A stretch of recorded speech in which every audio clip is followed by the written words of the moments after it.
we're talking about gut mediated. I was going to talk about the 3 types. Gut mediated. That means like when we do stuff on the inside of the gut, we're going to get a lot of ROI there. Okay. That's going to be most kids. How's that going to look on the outside? That's going to look like it's worse in the heat in the summer and allergy season. It's going to look a little histamine driven. I always struggle. We can define that if we need to. I always struggle talking about that without defining it, because I think the internet's not a great source of information on that. Yeah, but it may be more like it may coincide more with other allergies. So I think that that's gut mediated eczema. And then, so this is like baking a cake here, and there's layers. So that's like the easiest in my opinion. If it's round and circular or looking at those, I'm like, easy peasy, let's do this, right? And then it gets a little more complicated. So then we add on the liver. Christa, welcome to the Root Cause Medicine podcast. I am so excited to have you on today. And I could not be happier to be here, graced by your awesome neon sign in the background. And I love when people say this when I talk to them as potential clients, and they're like, I'd like to get to the root cause of this. I'm like, you are awesome. You know, and that is the movement of medicine. If we want to change medicine, you just have to start with yourself and say, oh, I would like to stop having Band-Aids. And it's not right or wrong. Like people, and there's a lot of Band-Aids in eczema, honestly, which is our topic. And so anyway, I just freaking love the title. And sometimes you're like, wow, I can't believe that wasn't taken. Good job. Good job for snapping that up. Way to go. Yeah. I wish I'd have thought of that 5 years ago. Sorry, taken. Yeah, we're good. Well, and I mean, it's the truth though, because you're right. A lot of people are looking, especially the last couple of years, people are looking for quick fix. What's the pill? What's the one pill that I can take to, rule them all? And I'm like, no, it doesn't work that way. Or maybe there is a pill that will temporarily, as we get in the topic of eczema, people go, oh, but I love steroids because it gets rid of my eczema. I'm like, well, yeah, stop them and let's see what happens. Yeah, exactly. It's like taking the batteries, and it's not right or wrong. I mean, if you need to sleep, by all means, use steroids. Sure. It's just that there is a titration where you're supposed to come off of them, and that doesn't happen, and it's not educated about. And so there's just shockingly, there's a lot of not that awesome information about eczema. And I guess I'm just blessed with a useless brain full of it. Right. So here we are. Let me tell you everything let me just share it with the world so we can have more people that can work on this, please. That would be fantastic.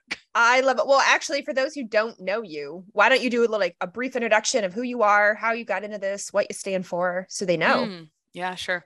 Well, I'm the host of the Less Stress Life podcast. If you're a podcast listener, my honor if you'd pop over there if you like what you hear today. Otherwise, if you're like, oh, she's too much, then probably don't come over there. Oh no. So I am in private practice. We work on inflammation, food sensitivities, fatigue, but eczema has been a big underpinning for a long time. And that's because our stories form us and shape us, and people find, I don't have to write hardly eczema on my website. They just all find me.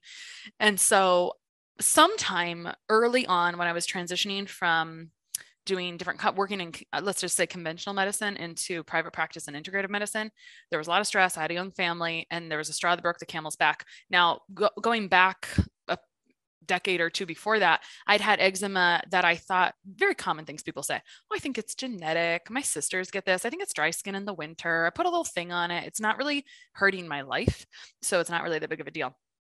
And then it does. And then you actually rearrange your life around it. You actually buy different clothes and things to work around the skin issue, even if you don't think you're doing it. And so the real, the tipping point of this was I took my kids to swimming lessons for 5 days in a row. And this is odd because usually the eczema presented in the winter, and I have feelings about why this happens that you cannot find in books, and we can talk about them. And so it was odd because usually I'm more of like a winter dominant eczema person, dry skin, whatever. And at that time, after 5 straight days at the pool, I broke out in this insane rash around my eyes. It was red, cracked, oozing, swollen. I mean, it was like painful hurting. And unfortunately, it took me about a year to clear it. Now, I don't think it needs to take people that long. I just couldn't find anyone to help me very well. Yeah. Like I went to all kinds of people and did a lot of things, and it took a while. And I was able to clear it by doing gut, liver, et cetera work, kind of like the things that we do in integrative medicine. And I think that your story is never really fully over. And I've learned in the past couple of years, like how much halogens probably played a bit of an issue with that, because chlorine was a bit of a trigger for me. Whereas chlorine for some, depending on how your eczema is styled, it can actually be helpful because it's like controlling that topical staph. So whereas for me, I actually have PTSD, getting in pools, getting in hot tubs, being in chlorine for long periods of time, for all those things. So that's kind of like how I got into this topic. And then, I ended up helping some kids with it. 10 to 20% of kids are affected by eczema, 1 to 3% of adults. Everyone knows someone with eczema or a skin rash or whatever, whether it's diagnosed or not. And so, yeah, the rest is kind of history from there. But that's where it all kind of started. And then turns out, many options for resolving it. And yeah, so anyway, I'll let you answer whatever or ask whatever questions you want there, because it's really easy for me to talk for a long time. So no, this is good. Well, I mean, actually, so my next question is, how, for the people who don't know, how would they know if they have eczema, right? Like if they're like, oh yeah, I get a little patch of dry skin, but it goes away. Like, is that eczema? As opposed to, I have a history of eczema. I had eczema up until my mid 20s. Once I cleaned up my gut, and mine was gut diet related, and it completely went away. But I knew, I mean, I would get these large patches on my inner arm, on my eyelids. And I was like, oh, that's eczema. So if somebody's like, what's the difference between dry skin in the winter or versus these like patches that I get? Well, there are like at least 10 different subtypes of eczema. So backing up to answer that question in a way that's useful in a couple different contexts, I think we want a diagnosis, or we crave a diagnosis. And to me, when I look at it, I'm like, I care about the diagnosis if it's eczema versus psoriasis. For some reason, psoriasis is a little more annoying, finicky, but a lot of stuff is eczema. Or because eczema is synonymous with the words atopic dermatitis, seborrheic dermatitis, scalp dermatitis. There's like a lot of different flavors of how you can talk about this. Nummular eczema, which is like round patches, having like a nickel sensitivity. So there's like at least 10 or more subtypes. So technically you need to go to your physician to get a diagnosis, but sometimes they look at it and they're like, oh yeah, it's eczema, whatever. And so officially, like, what do we agree on? What do we not agree on? I mean, I'm not a diagnostic clinician, so it doesn't really matter to me what the diagnosis is, as long as I recognize it, hear the stories, et cetera. And I'm like, oh, well, here's how I think we could resolve it.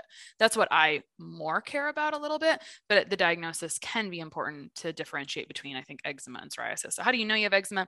Technically, you go to your doctor and get a diagnosis, technically, right? But eczema can look differently. It can look like dry, flaky, patchy on the scalp. It can look like round spots. Very commonly as a child, it starts, or early on, I would call this gut mediated for sure. It's on the typical places, inner elbows, behind the knees. That's like eczema 101 classic, right? And that kind for sure is very staff driven. So what we can agree on, if we're talking about like, well, how do we know if we have eczema? Unanimously, we do agree that there's a Staphylococcus aureus overgrowth component topically. Like that is something we agree on worldwide, I think. That doesn't matter what provider it is. So we know there's a staph overgrowth on the skin, and big like flag here, if there's a staph infection, like active, and it's like raging, oozing, red, just like horrific. When I see a picture, I'm like, this is a staph infection. You need to go and get something on that, because if you have a staph infection topically, you're not going to be able to soothe the fire from the inside. Like it's just like on fire on the outside. So you need to like put out the fire on the outside to correct it on the inside. There's just too much going on. There's like infection outside and inside, and the outside infection is like bonkers. So we know that staph overgrowth is a key factor all over the body. And when we scratch one place, then we scratch a different place, we translocate that bacteria and we spread it around. People don't really think about that.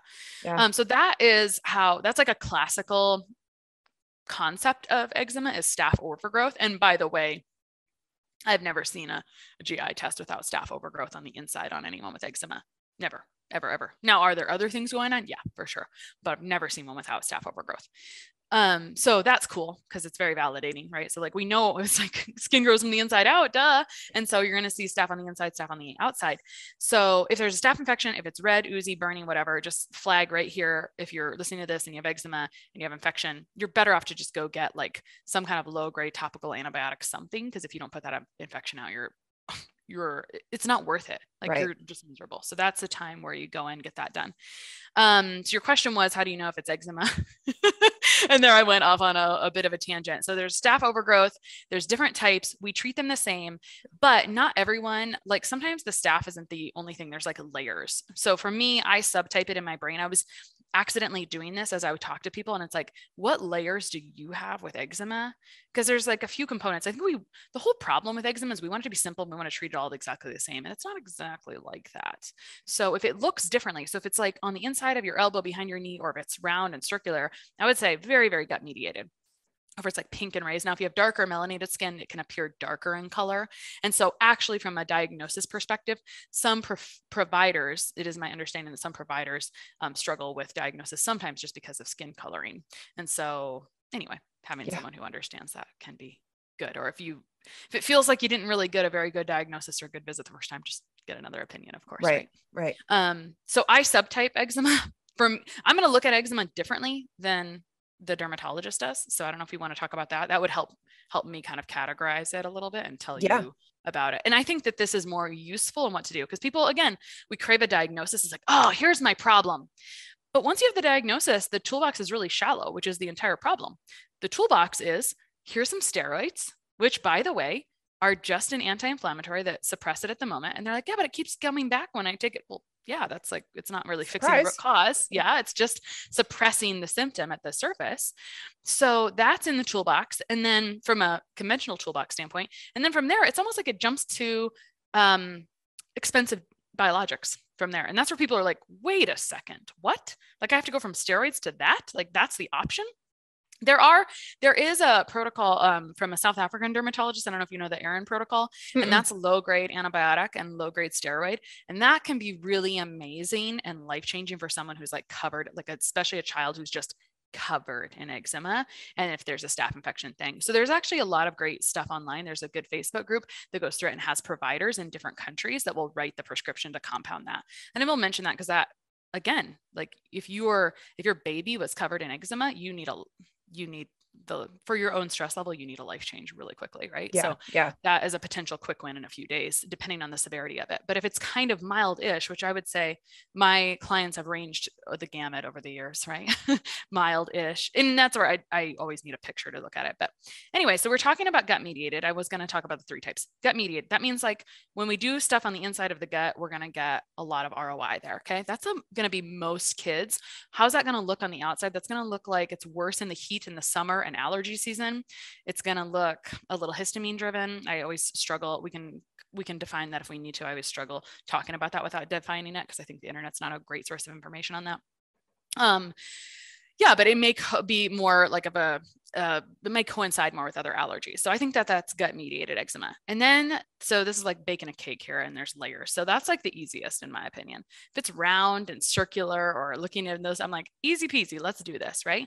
And then it gets a little more complicated. So then we add on the liver. So let's talk about liver for a second. Your skin is a potential place. It's a mechanism for your body to get rid of garbage. And so it's a safe place for your body to get rid of garbage. And so if things are, as a baby and as a child, you're growing and developing and all those things. So what like affects what's going on in the liver, what your inputs are, your genetics, what the current lifestyle factors are, what's going on in your gut. There's the gut liver connection. I always like to use this analogy of a dandelion. Like the dandelion is like the imbalance of bacteria. Like there's always going to be weeds in a lawn, but when the dandelion like lets off all of its seeds or endotoxins, that's when it adds more burden to the liver, because something's got to take out this trash. And so how do we eliminate or detoxify? We eliminate or detoxify through bowels, through urine and bile production, and then your skin and respiration. And we usually don't think about respiration unless there's forest fires, which I know were happening for you last year. But skin is just a safe place for your body to get rid of garbage. And so we often like hate our body, or we hate ourselves when things like this are happening. I'm like, maybe instead of hating it, it's like, this is the only way it could tell you. It's like screaming, right? And especially in my case, I was ignoring low grade other symptoms for sure. I was totally ignoring fatigue, throat clearing, just like little sneaky things, the whispers of the body, until it's like, hey, you weren't listening. So here you go. Here's like a giant rash all over your face and neck. Good luck with that. That'll be fun for you. Because what happens is there becomes a lot of like emotional stigma around appearance. I think the reason that there's not more practitioners that work with eczema is I actually like compare it to weight all the time.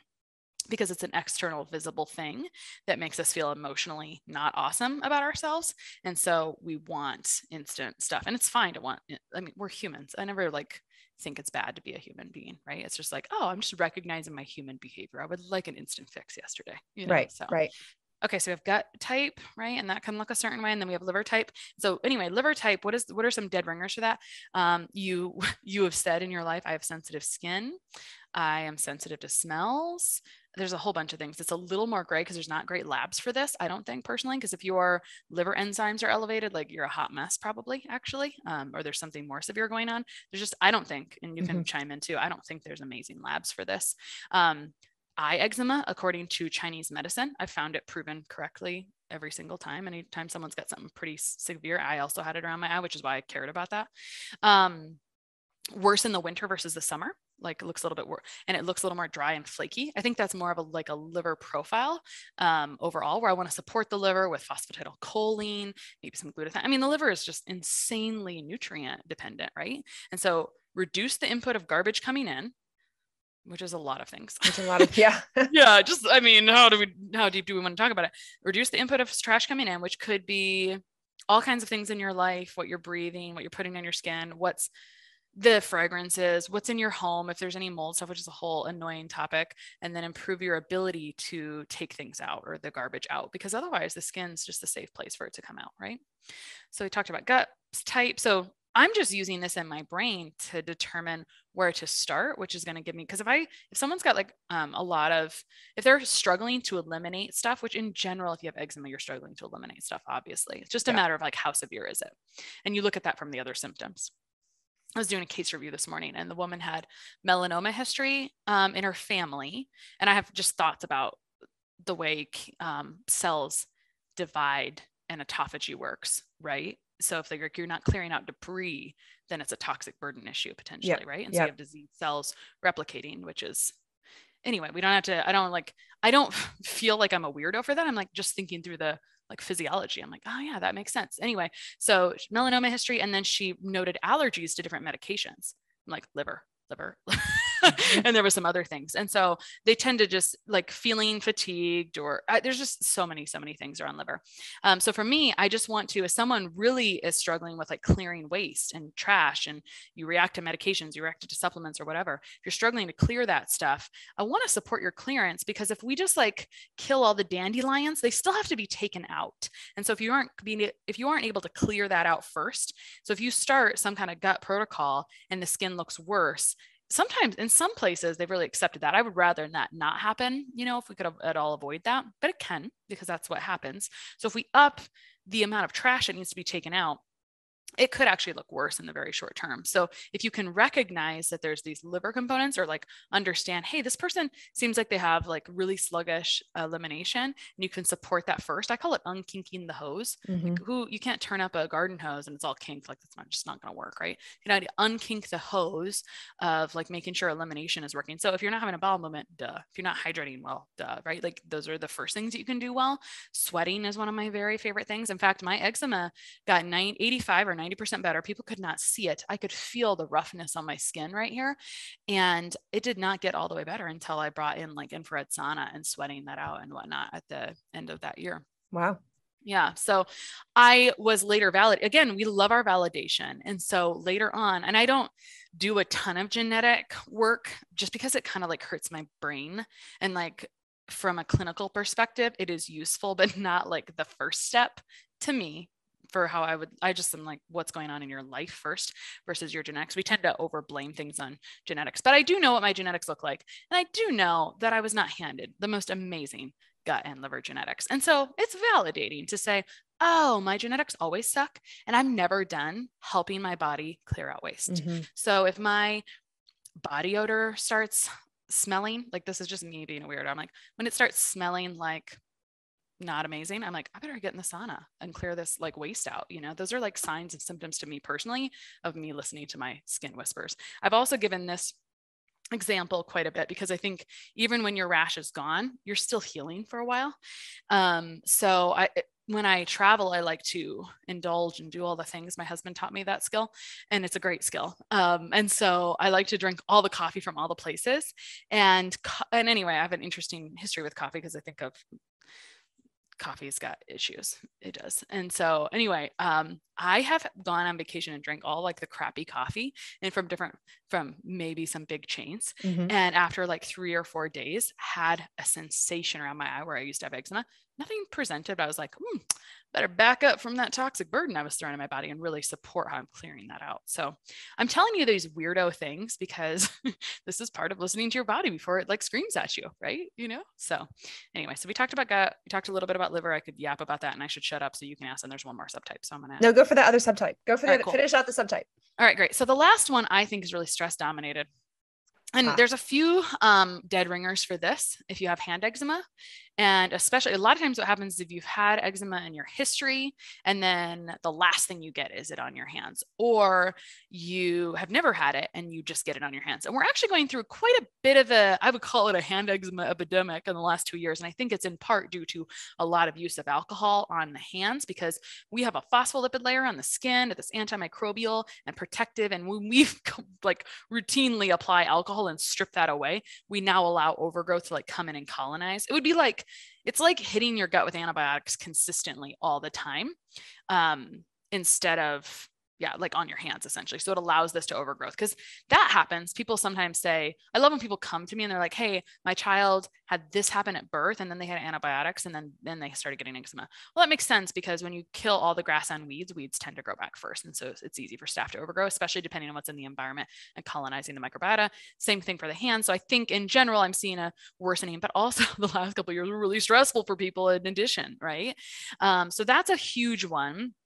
Stress is dumping a variety of nutrients. That's actually like part of my like shtick, right? It's like, man, stress dumps out all these nutrients that are like implicated in this, B5, pantothenic acid, all these things.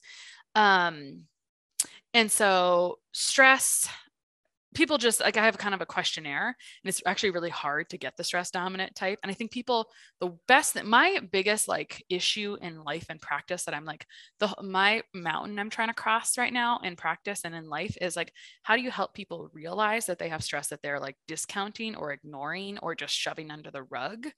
And they're like, I'm stressed, but it's like not my problem. And so because we really have to change how we're processing things inside the nervous system. So the dead ringer would be like hand eczema majorly, but also like when some giant stressor happens, when you have like a huge flare. And so for me, it's just layers. Stress is like the first layer that needs to be supported. From me, I'm supporting it from physiological inputs like nutrients, replacing nutrients. Because if you've lost all these nutrients from stress and potassium, like all of a sudden other things start breaking down, unfortunately. The problem is like I can fill in all the nutrients and try to rebuild mitochondria and try to rebuild those adrenal glands. If you don't stop pouring in the stress, it's like really hard to fill the bucket. So gut mediated, that's the easiest one, the most common one, the most common in kiddos. Liver being added to the layers, and then you just kind of start and make sure you're supporting that area with all those potential nutrients. So my approach is like, what can we do more of instead of less of? Which I think is a good angle. And I hope functional medicine is kind of heading that direction because we've been in a big restriction kind of phase for a decade or two. And it's time to be like, what can we add more of potentially without being overwhelming? And then the last one is stress. So when I'm looking at someone's case, that's kind of the lens I'm looking at it with versus to answer your original question, how does someone know when they have eczema? I'm like, well, I just like look at how it looks, where it's presenting on the body. Some places are more characteristic to certain systems being overloaded just based on what I've seen in clients, right?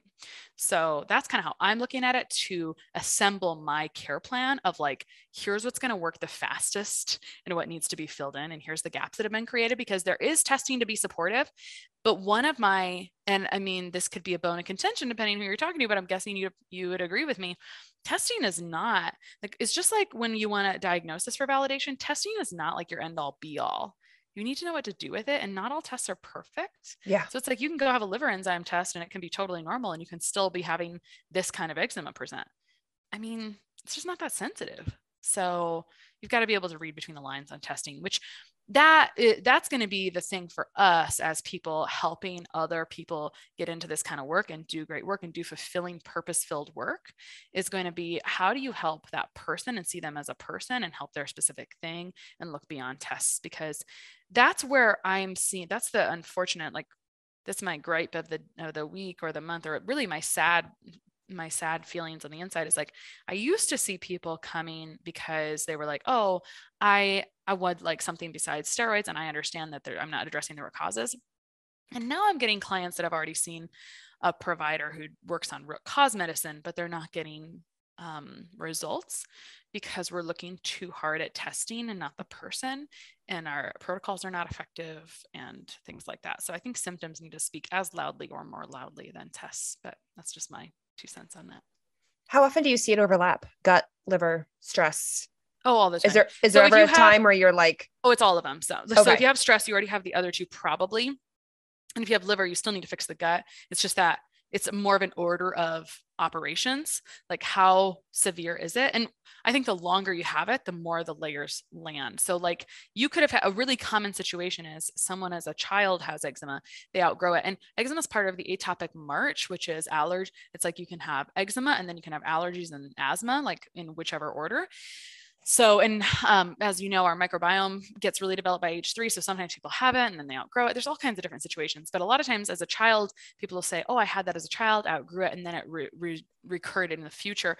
And I think at that point, a lot of times the liver has gotten burdened, and it's like, you already had the genetic, I call genetics like the cards or the potential to like win or lose a game. And then what's going on in your life, inside your body, just all those things program how the genetics operate. So if we wanted to talk briefly about like histamine, which I alluded to a little bit in the gut mediated type, there are genes that allow that to be broken down. And if there is gut imbalances, those genes that program the enzymes to break that down just do not work as efficiently. So when we're overwhelming them with stuff, which our life does overwhelm, our body's wicked smart. So it wants to get rid of all that. It wants to break it down and get rid of anything we don't need. And so it just cannot do it properly because there's like roadblocks in the way. We just have to get rid of the roadblocks and rebalance things. So that's how I like to oversimplify it like that. But yeah, they're always overlapping. But the best case scenario is that there's just like gut, and it's not that much like and sometimes you start to work on the gut because you're like, oh yeah, this is very clear gut. And then they have like a slightly worsening rash because you couldn't take out all those dead dandelions. And so then you're like, oh, I actually have to go back and unkink the hose. So one of the expressions I like to use all the time is like, no symptom's a bad symptom. It's all helping you understand your body better. It's like, well, why would that happen next? Right. Yeah, and so that's my hope, is that people can understand those, like the order of operations and how their body is acting. And so it's not, that's why eczema gets really frustrating, because people do something, they see something get worse, and that may mean it's driven by that thing, or it may mean it's just this stuff can't get out. And so it's kind of like an unfortunate double-edged sword sometimes. And when you're doing gut stuff, let's say we start there, does your workup look similar between kids and adults? Oh yeah, for sure. I'll do a stool test, and I've tried many.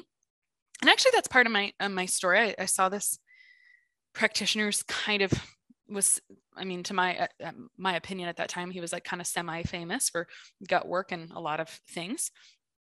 And he used some testing that I don't really think is that amazing, but that's just what you learn in practice, right? He used some testing I didn't really think was that amazing. I didn't really know it at that time. Yeah. But I think 2 of them, and neither of them showed anything. And I remember him telling me, you could do nothing. And I was like, that's not an option. Or you could do this. And so then I unfortunately did not continue as his client because, right, he had told me I could do nothing, which didn't really feel very satisfactory. And that's actually, there's such an emotional overlap in all of our stuff, right? But so I do a gut test that I think none of them are perfect. I'll just say that. I have what I like. I'm always willing to try something else, but I want it to be clinically useful and to show me enough of what I want. And like in general, if you're doing a stool test, it's just a snapshot in time. So it's really affected by everything. Yeah. And especially like how people procured the sample and just all kinds of details. So you just do your best with those. And then I listen so much to their symptoms, right? And then, and actually this is a great question because this is so affected by kids. And I have so many practitioner friends, like not very many people work with pediatrics. And I think it would be probably a mistake to say PD kids are just small adults, but kind of, they kind of are, you know? And so with pediatrics, the answer is minimum effective protocol and dosing, and then adjust based on what works for them, you know? Yeah. And there's all kinds of interesting stuff. I remember this kid one time, and he should have been referred, this is years ago, but something scar you, or like they're just really stick out in your brain.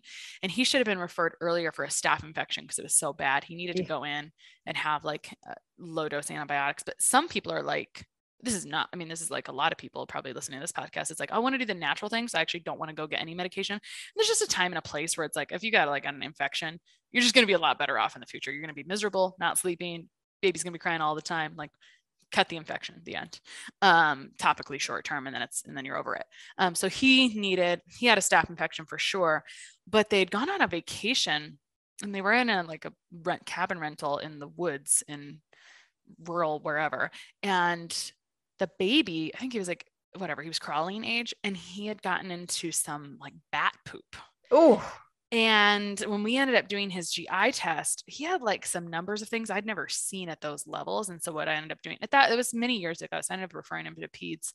But anyway, there's just some interesting stuff, right? Like in that case, it's like, oh, you got to be a little more heavy duty, but that's like a 1 out of many years situation, right? So I don't know. Am I answering that well enough? I'm happy to like be very, very, very specific as specific as you want me to be. Yeah, people are going to ask. We're not. Well, yeah. And this is the Root Cause Medicine podcast sponsored by Rupa. So I actually, my test of preference is the GI map by Diagnostic Solutions Laboratories. Okay. They did recently change. I think this is good to talk about because it needs to be talked about. They recently changed their testing technology for the bottom of page 4.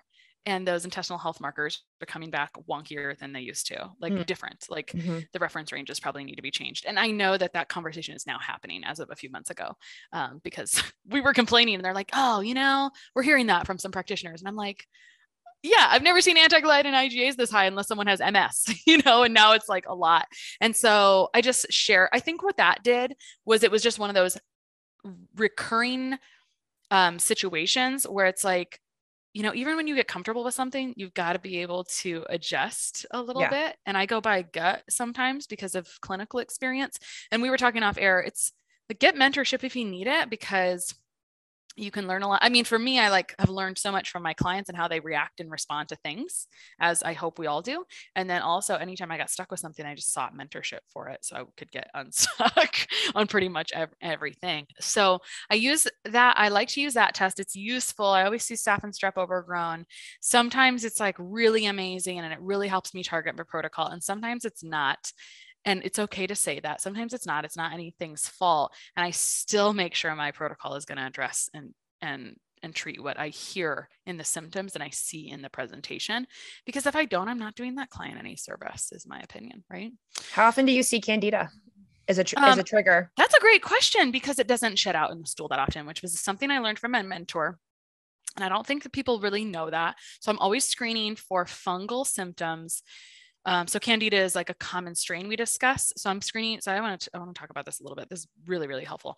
I always screen in symptoms: white coated tongue, ear itching, vaginal itching, potentially anal itching, athlete's foot, toenail fungus, scalp dermatitis, because malassezia is like shoulders up 70% of the time. So malassezia is like a fungal, I don't know, genus, whatever biology. This is like the overarching fungal family, I guess. And so I think all the time on the scalp, and I learned this from integrative derm, maybe you've had him on, at least one, maybe two of them, that, and I could be wrong, maybe you'll know, they say culturing for staph topically is not super accurate either, right? Interestingly enough, whereas the topical staph culture I think is pretty accurate, but fungal culturing is not. So again, you kind of have to go by a little bit of like symptoms, what commonly shows up. So my understanding, or how I was mentored for this, is that Candida is only shedding out in the stool like 1 in every 4 or 5 tests. So I want to make sure my protocol addresses fungus and fungal overgrowth, because we have, if like the history includes, I was on antibiotics, and actually that's something we need to talk about too, because we need to shed light on the fact why relapse potential for eczema. let me come back to that in a second. So if the story includes, I was on antibiotics and then I had a flare. Well, when you go on antibiotics and which can be useful sometimes, they're life-saving drugs at certain times. They kill all good and bad bacteria, but they also allow fungus to have a party because there's no like balance there. And so if your story includes that, then we can assume that there's going to be some fungal overgrowth stuff. Quick story that may or may not be useful. One time I gave myself a die-off rash from taking Saccharomyces boulardii, which is kind of antifungal. Yeah. Taking much. I'm really good at like using myself as a terrible example for things. Oh, me too, for sure. And so it looked like spots all over my body systemically that did not itch. And I've had that only happen to a couple of clients, and I was like, oh, it's a die-off rash. But unless I had dealt with that myself, I wouldn't have known that. So fungus showing up on the stool test, usually you're going to see Candida if you see it at all. If you're not seeing it, screen for it anyway, and then make sure your protocol addresses. I do protocols in 2 chunks. I think it's a mistake to do the same thing for the entire duration of a protocol. I think it's a terrible choice. I think you should adjust your protocol. I do one thing 1 month and one thing another month, because there is more going on than what you see on a stool test.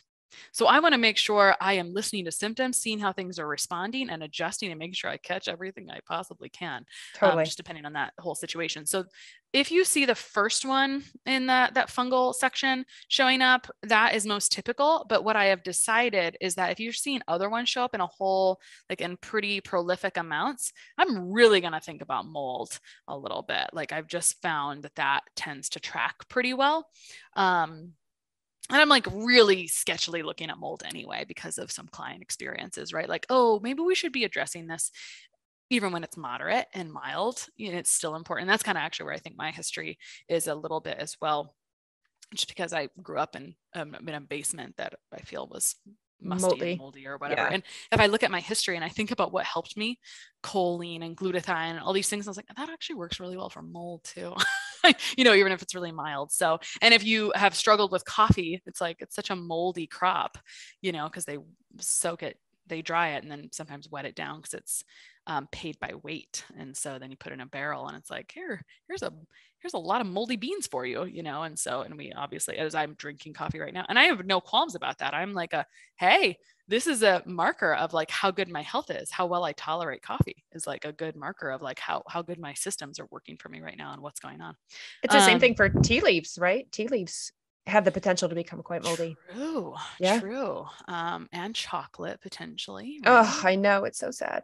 And I know no one wants to say about anything bad about these things, but let's make sure we talk about relapse of eczema after antibiotics, because this again was, until I saw it happening in clients, I didn't realize to talk about it. This is so important.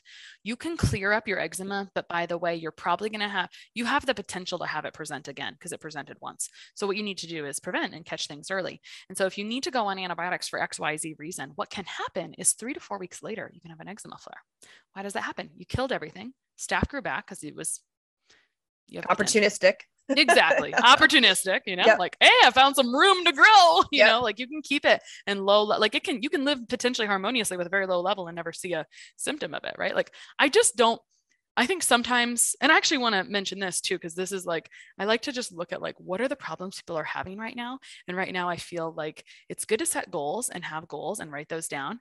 And are you constantly moving the line on yourself? Like if you accomplish the goal, you're like, but now I want this, and that is okay. But like, it's good to like accomplish the goal. Maintain. Yeah. Enjoy. It's like good to, sometimes we're like so hard on ourselves, and like, I think we can always be better, and we can be better every single year. And if you're in a pretty amazing place now, then friggin' awesome for you, right? And maybe you can look forward to improving something else, but there is a bit of an obsession with perfection. And I don't believe that perfection is actually perfectly attainable. That's just my opinion. I don't think it's perfectly, and that doesn't mean you can't have perfectly clear skin. I have very clear skin, right? But it's probably about time for me to hit the sauna a few days in a row, and if I'm going to sit here and drink coffee every day this week, like it definitely is. I'm adding to my toxic burden. Right. Anyway, tangent. Okay. So if you take antibiotics and 3 to 4 weeks later, you have a little bit of eczema flare, opportunistic stuff. You can do some like low dose. So I think about this. I use herbs. I'm an herb person. I wish I spoke homeopathy better. I grew up on homeopathy. I wish I spoke it better, but I find herbs are really useful. Herbs are lovely because we borrow. This is how it was phrased to me one time. people are like, well, what's the difference between herbs and antibiotics? Well, it's really hard to simulate nature. It seems that apparently, like when we use herbs, we don't have so much opportunistic overgrowth as when we use antibiotics. I actually have a really cool story about this. I had this client once, and her husband did botanical mold remediation in a humid environment, in a humid state. And so there was always this crap growing on their fence outside their house, and they were always power washing it off. And so it would regrow all the time. They do that every month. And then one time they were like, we should use this botanical mold remediation stuff.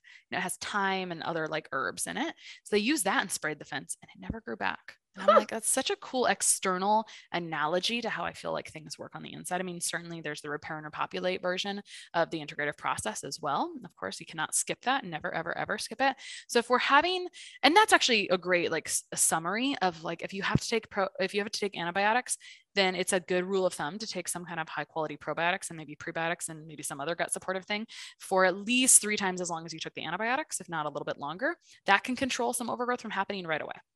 And then from there, if you have to get a little bit stronger, you can like microdose. So if someone's getting sick, okay, yesterday my son Max woke up with a hell of a sore throat. And I just, have a cabinet of crap, and I'm like, here are some Staph and Strep drops, homeopathy that I freaking love.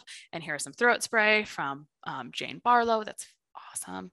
And here's some other stuff. And I used it in a short-term high dose, right? Like I'm going to give you this 3 times per day for the next few days until at least the symptoms subside, and then a little longer.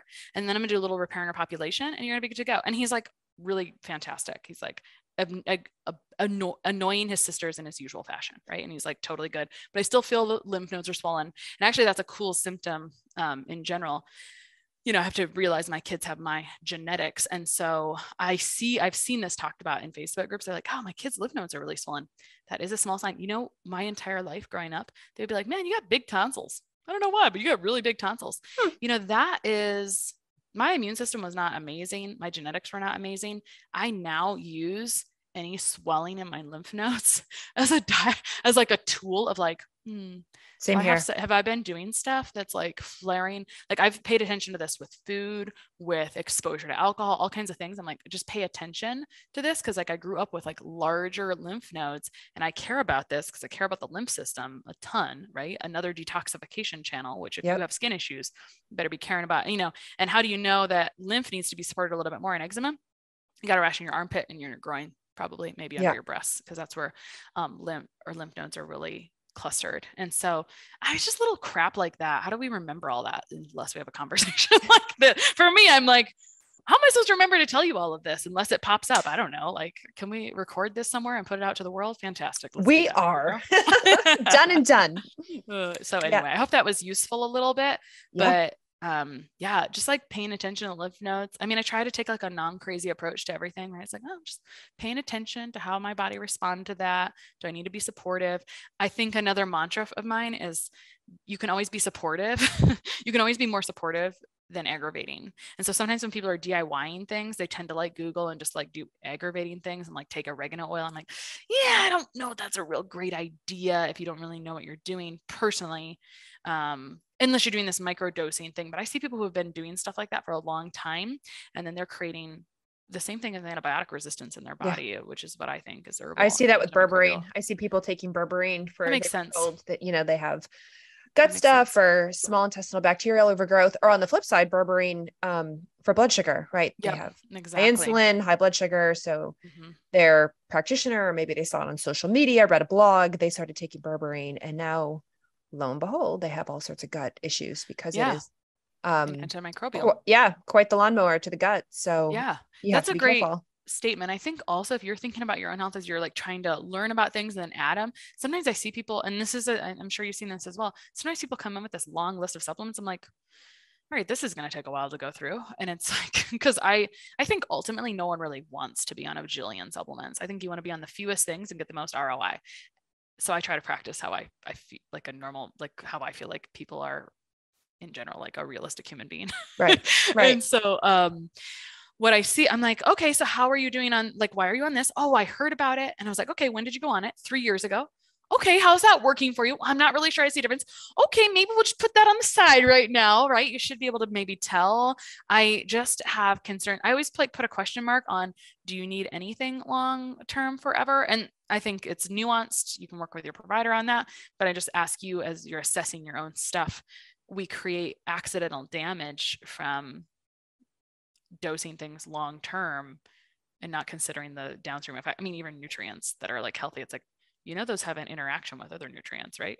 Yeah. And so if you Yeah. can be more synergistic, and that's like how I feel I've moved completely. And that feels the most important, is like, how can I be the most synergistic and holistic and have everything be in synergy? So you're not, anyway, it's a totally different tangent, but I was listening to a speaker last weekend who was talking about B vitamins. And he said, he was a integrative oncologist. And he said, everyone's taking their B vitamins all the time. And I warn them, you're getting high doses in the body. And he said, the number one feedback I get is, no, B vitamins are water soluble. I pee them out. He said, no, but you take them every day. You're taking them every day. So you're creating a high B vitamin environment every day. Do you need that? Are you sure you need that? You're not taking it like once a week or 3 times a week, or, when you feel like you need it, when your stress is higher, when your immune system's down. You're taking it every day, creating a high B vitamin environment. And I was like, you go. Yeah. Just because they're water soluble, you just replenish it the next day. You just keep going and going and going. And it's the same thing. I definitely, people ask me all the time, but supplements, do you take them every day? I said, no, God, no. I didn't take any today.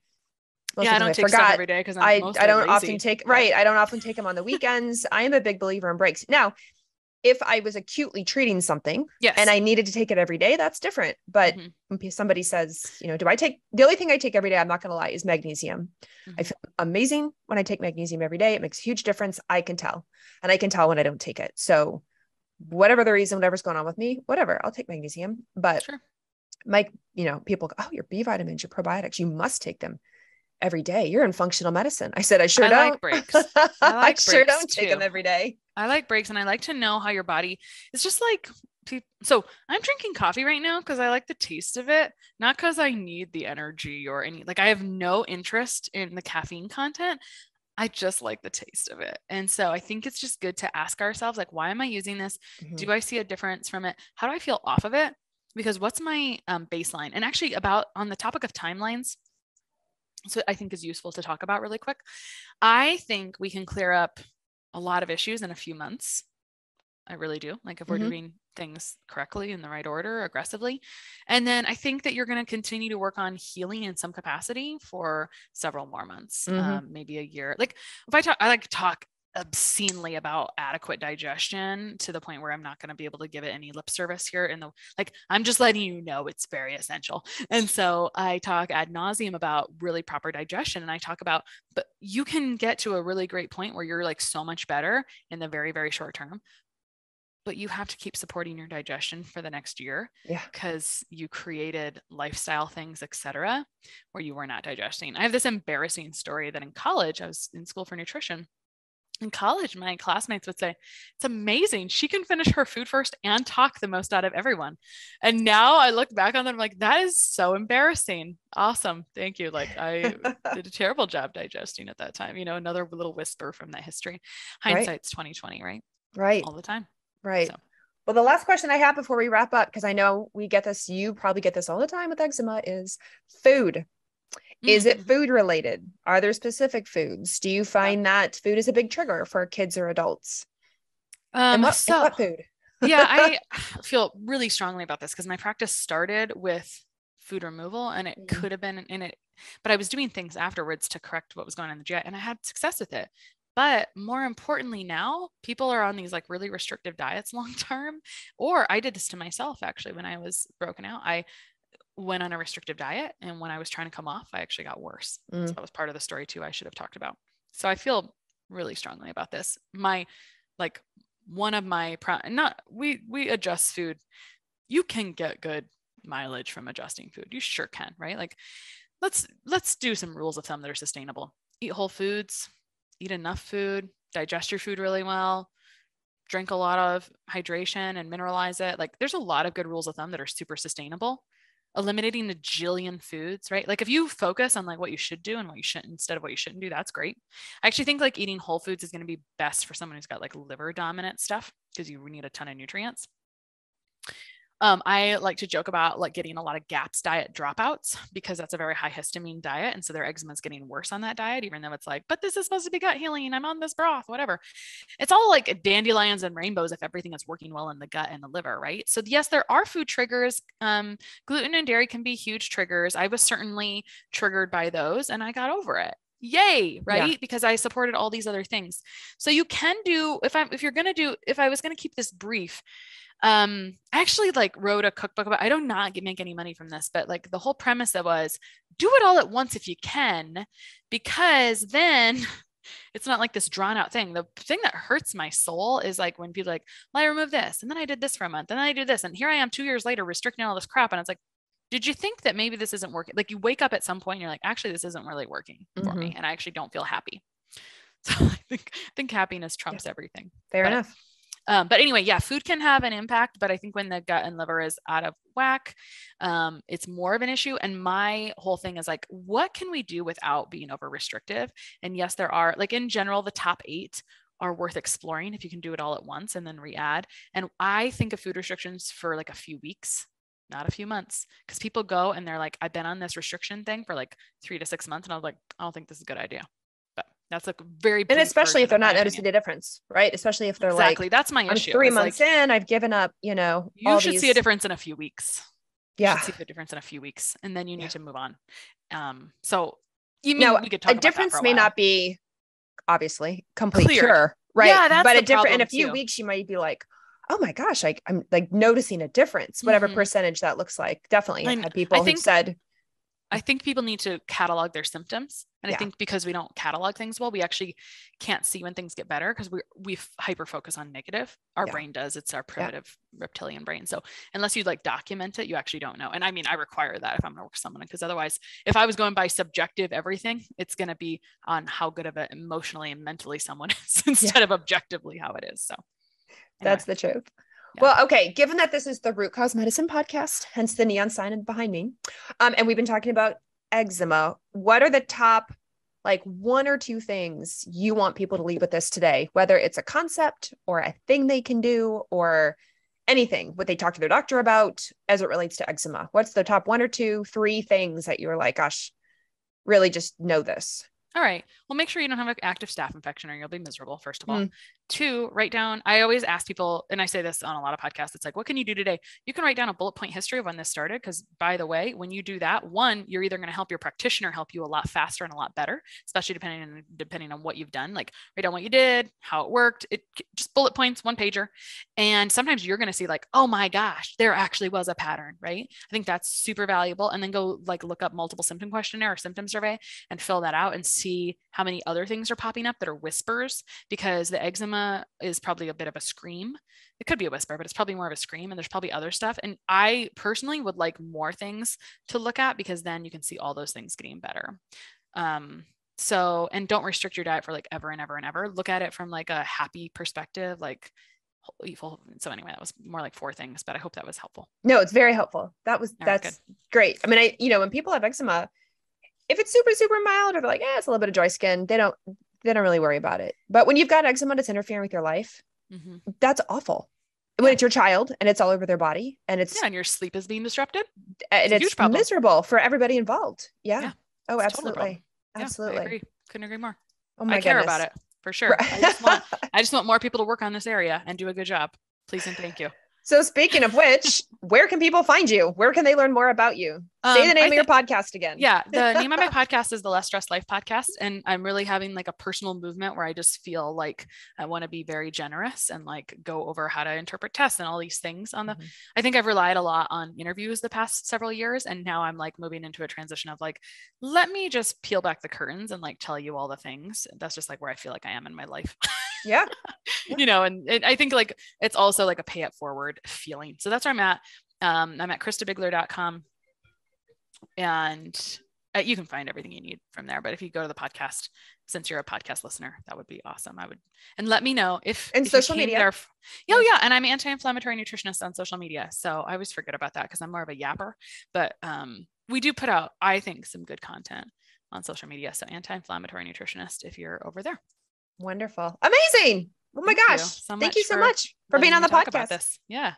Clearly you're passionate. So this has been fantastic. Yeah. I could talk about this all day. So if you get more follow-up questions, happy to go through and case review those and all those things. So that's amazing. Oh my goodness. Well, thank you again for being on. Yeah, you bet. It was good to see you.